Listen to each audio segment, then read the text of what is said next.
आज के homeopathic video में आप सभी का स्वागत है। आशा है आप सभी स्वस्थ और प्रसन्न होंगे। आज के वीडियो का मेरा विषय है की नोट सिम्टम्स ऑफ ट्रिलियम। की note symptoms of homeopathic medicine Trillium. Trillium के की नोट सिम्टम्स मैं बता रहा हूँ आज। जैसा कि मैंने पहले भी आपको बताया था कि इस समय मैं हीमोरेज रक्तस्राव की मेडिसिन, इसके पहले के वीडियो में इर्जिरान की चर्चा किया है। आज दूसरी मेडिसिन ट्रिलियम की चर्चा कर रहा हूँ। ट्रिलियम में रक्तस्राव में ब्राइट रेड ब्लड होता है। खून कैसा होता है, रक्तस्राव कैसा होता है, बिल्कुल चमकीला लाल। और सबसे बड़ी विशेषता यह है कि ये रक्तस्राव जो है चमकीला लाल, चाहे एक्टिव हीमोरेज हो चाहे पैसिव हो, दोनों में पाया जाता है। आप जानते हैं कि प्रायः पैसिव हीमोरेज में ब्लड डार्क क्लॉटेड होता है, काले रंग का होता है।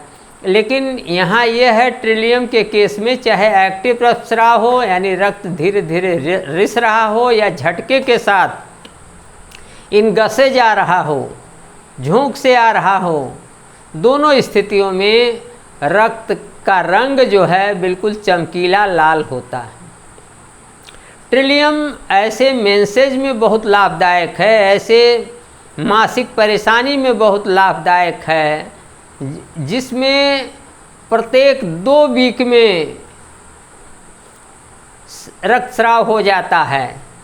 मासिक धर्म जो है महीने में 2 बार, 2 सप्ताह में 1 बार आ जाता है। और जो 1 बार आता है वह लगभग अगले 7 दिन तक बना रहता है और साथ ही साथ अधिक मात्रा में रक्तस्राव होता है। तो ऐसी स्थितियों में ये ट्रिलियम जब 2 सप्ताह पर मेंसेज आ रहे हों और वो 1 हफ्ते तक रह रहे हों, 7 दिन तक रह रहे हों और प्रोफ्यूज हों, बहुत अधिक मात्रा में हो रहे हों, तो ऐसे मेंसेज के केस में ट्रिलियम बहुत ही लाभकारी है। यहाँ इसकी तुलना आप कैलकेरिया आस्ट और नक्स भूमिका से कर सकते हैं। लेकिन कैलकेरिया आस्ट या कैलकेरिया कार्प का जो रोगी है वो मोटा और थुलथुला होता है, ओबेसिक होता है। और नक्स भूमिका की यह विशेषता है कि नक्स भूमिका में प्रायः इनइफेक्चुअल डिजाइज टू यूरिन एंड स्टूल पाया जाता है। तो इस तरीके से आपको लक्षणों के आधार पर ये डिफ्रेंशिएट करना होगा कि यहाँ आपके रोगी की दवा ट्रिलियम है अथवा कैलकेरिया आस्ट है या नक्स भूमिका है। इस ट्रिलियम की एक विशेषता और है कि इसमें रक्तस्राव जो है चाइना के तरीके से फेंटिंग होता है, यानी चक्कर लाने वाला होता है, डिम साइटेड होता है, आँख से कम दिखाई पड़ने लगे और कान में अगर आवाज़ होने लगे तो वहाँ ये चाइना के लक्षण भी पाए जाते हैं। तो यहाँ आपको यह देखना होगा कि यह चाइना से ठीक होगा या ट्रिलियम से।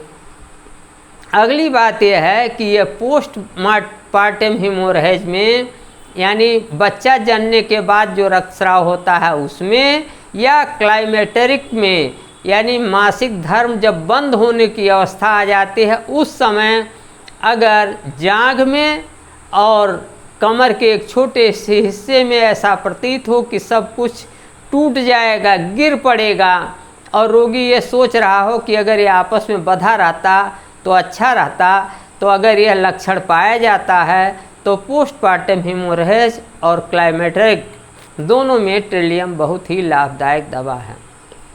यदि आपने अभी तक हमारा यूट्यूब चैनल डॉक्टर प्रेम सब्सक्राइब नहीं किया है तो आज ही सब्सक्राइब कर लें, अभी सब्सक्राइब कर लें। वीडियो को ज़्यादा से ज़्यादा लाइक और शेयर करें, अपना प्यार बनाए रखें।